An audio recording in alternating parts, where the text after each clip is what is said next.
ওই নির্বাচন আওয়াজ দিচ্ছে, সে নির্বাচন করবে না কোনোদিন, এটা আমি বলে দিতে পারি। এ পর্যন্ত যে কথা তাকে নিয়ে বলছি সবই সত্য, কারণ আমি তো সবথেকে বেশি তাকে সুযোগ দিয়েছিলাম। যে এখন নির্বাচনে এখন এই যুদ্ধ খেলা দেখিয়ে বলবে যে হ্যাঁ এরকম অবস্থা, কি করে নির্বাচন করব, পরিবেশ নাই। এখন যখন বলছে না মানুষ তো আমাকে চায়, কোন মানুষ চায় তাকে? সে টাকা পয়সা দিয়ে 40 জনের একটা টিম বানিয়ে তাদেরকে দিয়ে সোশ্যাল মিডিয়াতে সেই কর্পোরেট পাবলিসিটি যেভাবে করে ওইভাবে কর্পোরেটের পাবলিসিটি, ওই পাবলিসিটির মাধ্যমে সে মানুষের মতামত নিয়ে আসছে। এটা তো সে ক্রয় করছে। আজকে সারা বাংলাদেশে মানুষের জীবনে নিরাপত্তা নাই, রাতে ঘুমোতে পারে না, চুরি ডাকাতি ছিনতাই, মেয়েরা ঘর থেকে বেরোতে পারে না। যে মেয়েরা সেই রাত 12টা 1টা পর্যন্ত আন্দোলন করছে তারাও এখন বেরোতে পারে না। তাদের স্বাধীনতা কোথায় গেল তারা ভেবে দেখুক।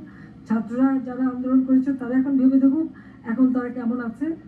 আর আওয়ামী লীগের আমলে, আমার আমলে আমাকে তো স্বৈরাচার, আমাকে খুনি, অনেক কিছুই বলা হচ্ছে, গণহত্যাকারী। হত্যা করলো কে? আমি তো জুডিশিয়াল এনকোয়ারি কমিটি করে দিচ্ছিলাম, কেন সেই এনকোয়ারি কমিটিতে কাজ করতে দেওয়া হয় নাই সেটা আমার প্রশ্ন। প্রত্যেকটা লাশ তুলে যদি ফরেন্সিক করা হবে তাহলে আসল কথা বেরিয়ে যাবে, এবং যারা ইনজিওর তাদের শরীরে যে বুলেট বেরিয়েছে এই বুলেট কে আনলো সেই তদন্ত বের করা হোক। এই সমস্ত অবৈধ অস্ত্র এবং থানা পুড়িয়ে দিয়ে যত অবৈধ অস্ত্র সেই অস্ত্রগুলি উদ্ধার করা হোক, অনেক রহস্য বেরিয়ে যাবে। কাজে শ্রমিকের অর্থ আত্মসাৎকারী সে ক্ষমতায় বসে এখন ওই ক্ষমতার চেয়ারে গুলোর সাথে আটকে গেছে, এখন আর নড়তে চায় না, আর কিছুতেই যাবে না। আর সে যাবেও না, ইলেকশনও দেবে না। যে যত আশা করুক, যে যত করুক, ইলেকশন কথা বলে মানে ছেলেগুলো ললিপপ দেবে, কিন্তু ইলেকশন সে দেবে না, এটা আমি একেবারে নির্বিঘ্ন বলে দিতে পারি। কিন্তু আজকে এই যে যুদ্ধ খেলা বা মানবিক করিডোর দরকারটা কি? মিয়ানমারে তো অনেক জায়গা আছে, ওখানে মিয়ানমারের বেঙ্গলে তাদের পোর্ট আছে, ওখানে অনেক জায়গা আছে যেখান থেকে যে কোনো সাহায্য সহযোগিতা তারা পাঠাতে পারে। তা বাংলাদেশকে কেন ব্যবহার করতে হবে? বাংলাদেশের ব্যবহার করা মানে বাংলাদেশটাকে একটা মহা বিপদে ফেলে দেওয়া। তার বাংলাদেশের নিরাপত্তা, অর্থনীতি, সামাজিক নিরাপত্তা সব কিছু ব্যাহত হবে, স্বাধীনতা সার্বভৌমত্ব ব্যাহত হবে। আওয়ামী লীগ যতদিন ক্ষমতায় ছিল এই কক্সবাজার সে লেখাংশরী থেকে সমস্ত এলাকার সেই বর্ডারগুলি স্থির করা ছিল। আজকে বলছে বর্ডারের নিয়ন্ত্রণ হারিয়েছে। কেন নিয়ন্ত্রণ হারালো? রাষ্ট্র চালাতে আসছে কেন? চালাতে পারে না, তার চালাতে আসছে। নিজের দেশকে এভাবে সন্ত্রাসের দিকে ঠেলে দিচ্ছে। কই আমরা থাকতে তো সেও তো আরাকান আর্মি ছিল, কিন্তু বর্ডারে তো আমাদের পুরো নিয়ন্ত্রণে ছিল। কিন্তু কয় মাসের মধ্যেই অর্থনীতিভাবে ধ্বংস, আর দেশের এখন স্বাধীনতা সার্বভৌমত্ব ধ্বংস করার জন্য সেই চেষ্টা। তার অসুবিধা কি? তার তো মেলা টাকা বিদেশে রাখা আছে, এক সময় ফেরত করে চলে যাবে আর দেশের মানুষ তাদের বিপদে ফেলে যাবে।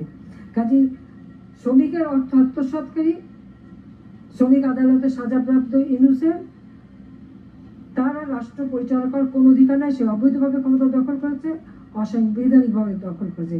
তাকে যে কোনোই হোক তাকে ক্ষমতা থেকে হটিয়ে দেশের স্বাধীনতা সার্বভৌমত্ব রক্ষা করতে হবে।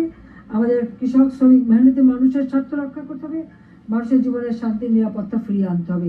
এবং আজকে আমাদের বর্ডার আপনারা দেখেছেন, ইউনুসের পররাষ্ট্র উপদেষ্টা বলে দিলেন যে কক্সবাজারের ওখানে যে বর্ডারটা সেটা নাকি তাদের নিয়ন্ত্রণে নাই।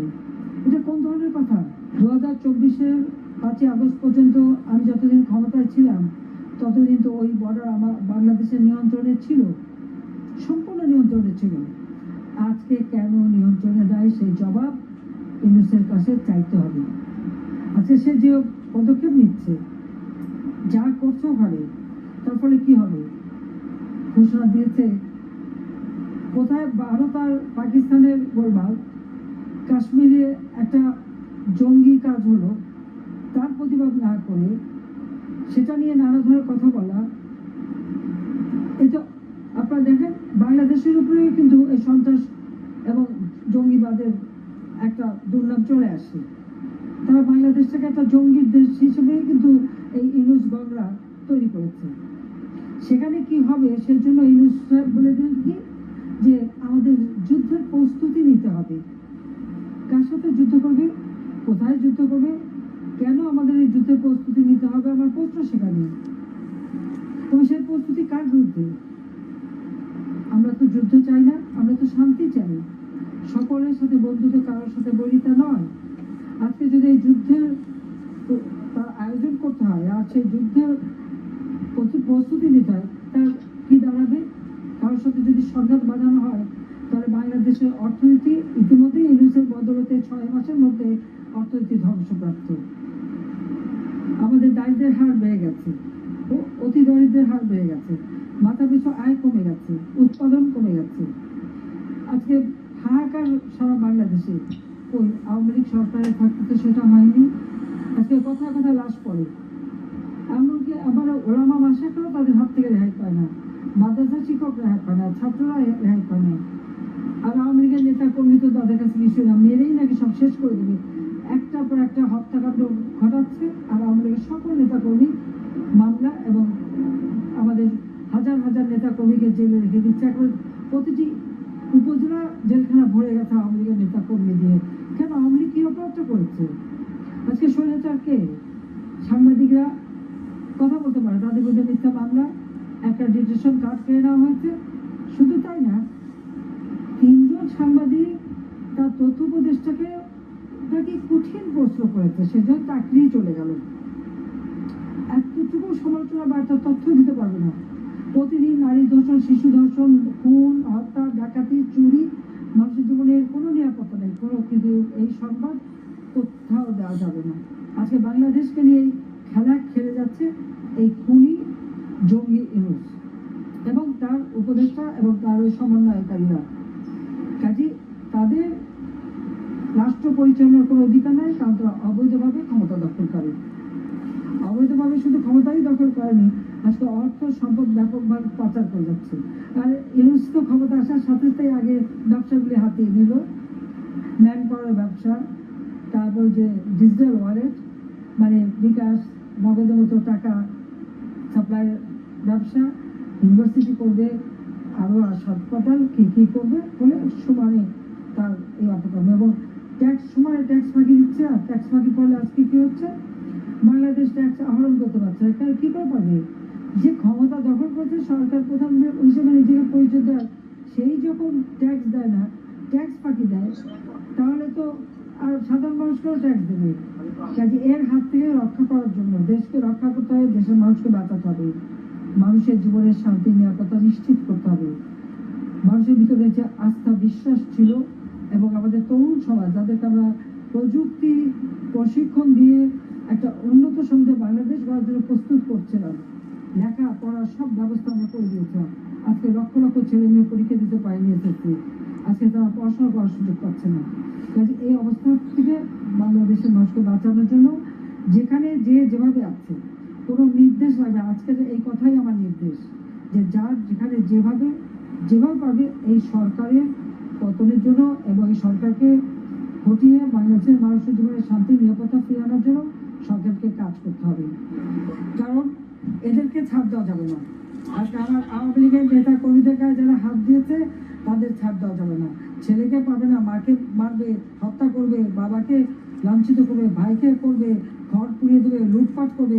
এই লুটপাট করে কারা কোথাও কোন সম্পদ দিয়েছে সব খুঁজে বের করতে হবে। এই জন্য প্রত্যেকটা এলাকায় যারা সংযুক্ত আছে আমি তাদেরকে বলবো, এবং আপনারা সবাইকে আমার এই বার্তাটা পৌঁছবেন, কোন কোন এলাকায় কারা কারা আমাদের আওয়ামী লীগের নেতা কর্মী বা আমাদের মুক্তিযোদ্ধাদের সম্পদ ধ্বংস করেছে, আগুন দিয়েছে, লুট করেছে, কোন কোন প্রতিষ্ঠান ধ্বংস করেছে, সমস্ত কিছু ডকুমেন্ট তৈরি করে এবং আন্তর্জাতিকভাবে এটা প্রচার করতে হবে এবং সাধারণ মানুষের কাছে কথাটা পৌঁছাতে হবে।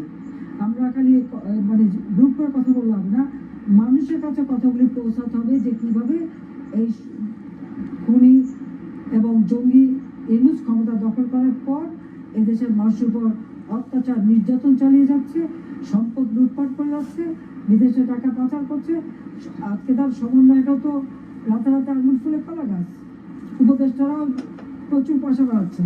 কাজে জনগণের সম্পদ কেড়ে নিয়ে তাদের নিজের ফুলে ফেঁপে উঠেছে। মাত্র 8 মাসের মধ্যেই তারা যা বানিয়েছে, আমাদের মধ্যে দুনিয়ার দুর্নীতির মামলা দেয়, কিন্তু তাদের দুর্নীতিটা কি চোখে পড়ে না? মানুষের চোখে পড়ে। সেই জন্য আমি বলবো যে সবাইকে এক হয়ে কাজ করতে হবে এবং আপনারা যখন বসবেন কার এলাকায় কি কি ক্ষতি হয়েছে সেই কথাগুলি আলোচনা করতে হবে, সে আলোচনা করে সেগুলি রেকর্ড করে সেটি প্রচার করতে হবে। কাজে এটি আমার নির্দেশ যে এখন আর সময় নেই, আমাদের দেশের স্বাধীনতা সার্বভৌমত্ব রক্ষা করতে হবে, দেশের মানুষের শান্তি নিরাপত্তা নিশ্চিত করতে হবে, দেশের অর্থনৈতিক উন্নতি সমৃদ্ধির পথে বাংলাদেশকে এগিয়ে নিয়ে যেতে হবে। তার জন্য এই জঙ্গি এনএসকে হটিয়ে আমাদের গণতান্ত্রিক ধারা অব্যাহত রেখে বাংলাদেশকে এগিয়ে নিয়ে যেতে হবে। সবাইকে ধন্যবাদ। জয় বাংলা, জয় বঙ্গবন্ধু, বাংলাদেশ চিরজীবন। খোদা হাফেজ।